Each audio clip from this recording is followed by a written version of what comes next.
Assalamualaikum warahmatullahi wabarakatuh. Perkenalkan, nama saya Nikmal Nokorwo.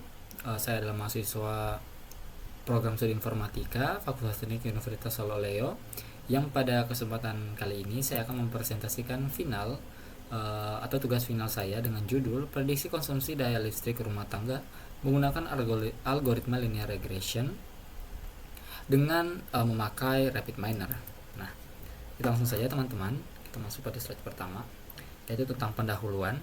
Latar belakang penelitian ini bermula dari fakta bahwa konsumsi listrik rumah tangga terus meningkat setiap tahunnya seiring bertumbuhnya populasi dan teknologi. Konsumsi yang tidak terkontrol berdampak pada pemborosan energi dan peningkatan biaya listrik yang signifikan. Nah, kemampuan memprediksi konsumsi listrik secara akurat menjadi sangat penting, baik bagi pengguna untuk menghemat energi maupun bagi penyedia listrik untuk merencanakan distribusi yang efisien. Penelitian-penelitian sebelumnya memang sudah banyak yang mencoba memprediksi konsumsi listrik, namun mayoritas menggunakan algoritma yang kompleks seperti deep learning yang sulit diimplementasikan dan direproduksi. Nah, disinilah gapnya. Belum banyak penelitian yang mengeksplorasi penggunaan algoritma sederhana seperti linear regression dengan platform visual seperti RapidMiner pada dataset berukuran besar. Sehingga rumusan masalah penelitian ini adalah bagaimana membangun model prediksi konsumsi daya listrik aktif rumah tangga menggunakan linear regression pada RapidMiner dan seberapa baik performanya. Kontribusi penelitian ini adalah menyediakan implementasi yang mudah direproduksi dan membuktikan algoritma sederhana bisa kompetitif pada data kelistrikan. Nah, kemudian lanjut pada slide berikutnya tentang tinjauan pustaka. Nah, sebelum saya melakukan penelitian ini, ada beberapa referensi yang saya dapat dan saya gunakan sebagai dasar maupun pembanding. Nah, seperti yang pertama, pada Pang dan teman-temannya pada tahun 2020 memprediksi konsumsi energi menggunakan machine learning, namun datanya agregat per jam sehingga tidak mempertimbangkan granularitas data per menit seperti penelitian ini. Kemudian Liu dan Li pada tahun 2023 menggunakan linear regression dan neural network untuk memprediksi listrik tahun, namun tidak menggunakan platform visual seperti RapidMiner. Christian juga pada tahun 2003 menggunakan pendekatan machine learning, Gaikwald dan Dharani juga. Nah, dari tinjauan ini, gap yang saya temukan adalah belum ada yang secara spesifik mengeksplorasi linear regression menggunakan RapidMiner pada dataset uji ini. Nah, penelitian ini kemudian hadir untuk mengisi gap tersebut. Kemudian kita masuk pada kajian teori mengenai data mining, linear regression, dan RapidMiner. Nah, ada 3 teori utama yang menjadi landasan penelitian ini. Yang pertama, tentang data mining. Nah, data mining adalah sebuah proses ekstraksi pengetahuan dari data berukuran besar untuk menemukan pola tersembunyi. Ada 4 tugas utama dalam data mining, yaitu klasifikasi, clustering, regresi, dan asosiasi. Penelitian ini menggunakan tugas regresi karena yang kita prediksi ada nilai numerik kontinu, yaitu konsumsi daya listrik. Kedua, linear regression. Linear regression adalah algoritma supervised learning yang memodelkan hubungan linear antara variabel input dan variabel output. Nah, persamaannya adalah Y sama dengan beta 0 ditambah beta 1 kali X1 dan seterusnya. Koefisien dihitung menggunakan metode ordinary least squares. Kelebihannya adalah mudah diinterpretasikan, efisien secara komputasi, dan tidak memerlukan tuning parameter yang kompleks. Ketiga, RapidMiner. Ini adalah platform data mining visual berbasis drag and drop yang memiliki lebih dari 500 operator. Kita tidak perlu codingan. Semua bisa dilakukan secara visual dan sangat cocok untuk penelitian yang membutuhkan reproduksi cepat. Nah, kemudian pada slide selanjutnya yaitu tentang dataset dan praproses. Nah, pada dataset dan praproses ini, dataset yang saya gunakan adalah dataset individual household electric power consumption dari UC Machine Learning Repository. Dataset ini merekam konsumsi listrik dari satu rumah tangga di scale Prancis setiap menit selama hampir 4 tahun dari tahun 2006 sampai 2010. Nah, dataset ini memiliki 9 atribut yang menjadi target prediksi kita adalah global active power dalam satuan kilowatt. Sedangkan variabel prediktornya itu meliputi global reactive power, voltage, global intensity, dan 3 submetering. Nah, dataset asli ini memiliki lebih dari 2 juta baris, namun mengandung sekitar 25.979 baris yang memiliki missing values, ditandai dengan tanda tanya. Nah, praproses dilakukan dengan 2 langkah. Yang pertama, saya menghapus semua missing values. Kedua, menghapus kolom date and time karena bertipe teks yang tidak kompatibel dengan linear regression. Kemudian setelah praproses diperoleh diperoleh yang tersisa adalah 2.049.280 baris dengan 7 atribut numerik yang siap kita gunakan untuk pemodelan. Kemudian kita masuk pada pipeline RapidMiner yang saya susun untuk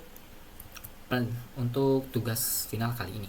Nah, berikut teman-teman bisa lihat pada gambar yang ada di slide ini. Itu adalah gambar proses yang saya bangun di RapidMiner. Terdiri dari 7 operator yang disusun secara berurutan. Yang pertama, yang paling kiri itu adalah operator retrieve. Nah, untuk apa operator retrieve ini adalah untuk mengambil dataset dari repository. Nah, yang kedua adalah setrol. Setrol ini fungsinya untuk menetapkan global active file sebagai target prediksi. Dan yang ketiga, select attributes untuk menghapus kolom date dan time yang tadi sudah dijelaskan bahwa dia bertipe teks, tidak kompatibel dengan model linear regression. Yang keempat, split data. Nah, split data adalah salah satu yang penting karena data dibagi menjadi 80% untuk training sebanyak 1.600.000 lebih rekaman dan 20% untuk testing sebanyak 409.000 rekaman. Pemisahan ini memastikan evaluasi model dilakukan secara objektif menggunakan data-data yang belum pernah dilihat model. Dan kelima, linear regression membangun model data training. Keenam, apply model menerapkan model ke data testing. Dan yang ketujuh, performance mengukur akurasi hasil prediksi. Nah, setelah dilakukan pipeline-nya ini, kita mendapat hasil pembangunan model. Nah, setelah mulai dilatih menggunakan 6 juta data training, linear regression menghasilkan persamaan regresi yang seperti yang terlihat pada slide di kiri atas itu, bahwa global active power sama dengan 0,238 kali global intensity dikurangi 0,176 kali global reactive power ditambah 0,004 kali voltage dan ditambah 0,002 kali symmetric 3 dikurangi konstanta 1,072. Dari tabel koefisien terlihat jelas bahwa global intensity adalah prediktor paling dominan dengan koefisien terbesar yaitu 0,238. Ini sangat sesuai dengan prinsip fisika hukum Ohm, di mana daya listrik P sama dengan V dikali I atau tegangan dikali arus. Semakin besar arus, semakin besar daya yang dikonsumsi. Global reactive power memiliki koefisien negatif karena daya reaktif dan daya aktif merupakan komponen yang berbeda dari total daya listrik. Nah, voltage pengaruhnya kecil karena tegangan jaringan. Listrik rumah tangga cenderung stabil. Symmetric 1 dan symmetric 2 koefisien yang mendekati 0 artinya tidak signifikan secara langsung. Nah, kemudian hasil dan evaluasi model. Nah, didapatkan bahwa hasil evaluasinya itu model dievaluasi menggunakan 409.000 lebih data ujian, tidak pernah dilihat model sebelumnya. Nah, di sini kita bisa lihat di tabel bahwa nilai R2 sebesar 0,999. Ini menunjukkan model mampu menjelaskan 99,9% variasi konsumsi listrik, sangat tinggi. Kemudian RMSE-nya sebesar 0,041 kW, ini artinya rata-rata error prediksinya hanya 41 watt. Nah, kemudian relative error hanya 4,61%, berarti akurasi model mencapai sekitar 95,35%. Dan yang ketiga, varian relative error biasa, linear dan stretch, rentangnya sempit antara 4,34 sampai 4,95% yang menunjukkan konsistensi performa model. Kemudian visualisasi model saya gunakan dua chart, yaitu bar chart dan juga scatter chart. Dapat dilihat pada bar chart ini RMSE dan absolute error mendekati 0 dan R2 mendekati 1, berarti yang dimana distribusi frekuensi nilai global active power dalam dataset terlihat mayoritas konsumsi listrik terkonsentrasi di nilai rendah 0 sampai 2 kW yang konsisten dengan pola konsumsi rumah tangga normal. Dan di samping kanan ini adalah scatter plot antara nilai aktual global active power di sumbu X dan nilai prediksi sumbu Y. Terlihat bahwa titik-titik data terkonsentrasi sangat rapat di sekitar garis diagonal. Ini mengonfirmasi bahwa prediksi model sangat mendekati nilai aslinya, sesuai dengan nilai R2 yang diperoleh yaitu 0,999% atau sekitar 99,9%. Nah, kemudian setelah kita visualisasi, tentu kita harus membandingkannya dengan penelitian sebelumnya. Nah, jika dibandingkan dengan penelitian-penelitian sebelumnya yang menggunakan dataset serupa, ternyata diperoleh hasil yang sangat menarik. Nah, pada penelitian Gaderi dan kawan-kawan dengan deep learning, Shi dan kawan-kawan dengan SPM dan deep learning, serta Crodero, Kostat dan teman-temannya dengan ML dan deep learning, semuanya menghasilkan akurasi yang tinggi. Tapi dengan satu, yaitu kompleksitas model yang tinggi hingga sangat tinggi. Sementara penelitian saya menggunakan linear regression yang paling sederhana, namun mampu menghasilkan R2 sebesar 0,999 yang sangat kompetitif. Ini membuktikan bahwa pada data kelistrikan yang secara fisika memang lebih bersifat linear, pemilihan algoritma yang tepat sesuai karakteristik data jauh lebih menentukan dibandingkan kompleksitas model. Prinsip ini dikenal dengan parsimoni dalam pemodelan statistik. Nah, kemudian masuk pada slide selanjutnya, yaitu tentang analisis dan diskusi. Yang pertama, mengapa R2 bisa 0,999 dan bukan overfitting? Pertama, karena evaluasi pakai data uji terpisah, yaitu 409.000 data yang belum pernah dilihat model, dan secara hukum fisika memang linear, di mana hukum Ohm P sama dengan V dikali A, dan hubungan deterministik data antara variabel kelistrikan. Nah, kelebihan dari model saya yaitu mudah direproduksi, visual drag and drop, tidak perlu coding. Kemudian efisien, tidak butuh GPU atau infrastruktur khusus, dan interpretable, koefisien bisa langsung dibaca dan kemudian valid menggunakan split data 80-20. Dan keterbatasan model saya yaitu tidak menangkap pola temporal seperti jam, hari maupun musim, dan tidak bisa memodelkan hubungan nonlinear dan dari satu rumah tangga di Prancis, dan belum menggunakan k-fold cross validation. Nah, implikasi praktisnya ini bisa kita kembangkan jadi aplikasi monitoring listrik rumah tangga dan bisa diintegrasikan ke sistem smart grid. Kemudian, kesimpulan dan saran dari penelitian saya bahwa satu model linear regression berhasil dibangun menggunakan rapid miner dengan pipeline 7 operator. Nah, kemudian hasil evaluasi sangat baik. Kemudian nilai R2 tinggi bukan overfitting, melainkan mencerminkan hubungan fisika yang linear berdasarkan hukum Ohm. Kemudian global intensity adalah prediktor paling dominan, dan rapid miner terbukti efektif sebagai platform data mining yang mudah digunakan tanpa perlu coding. Dan untuk penelitian selanjutnya saya menyarankan menambahkan fitur temporal perbandingan dengan algoritma lain seperti random forest dan neural network, penetapan ke cross validation, serta perluasan dataset multiple di rumah tangga. Nah, baik, sebelum kita menutup presentasi tugas final pada kesempatan kali ini, baiknya saya akan menunjukkan demo dari rapid miner yang telah saya susun sebelumnya. Kita langsung saja masuk.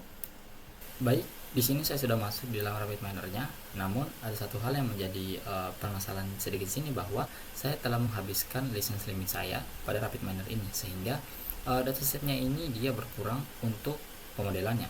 Namun tidak banyak berkurang secara signifikan karena saya dan model saya sebelumnya sudah menjalankannya dan mendapatkan hasil aslinya. Dan di sini saya akan coba mendemokannya dan melihat saja apakah modelnya dapat berjalan dengan baik atau tidak.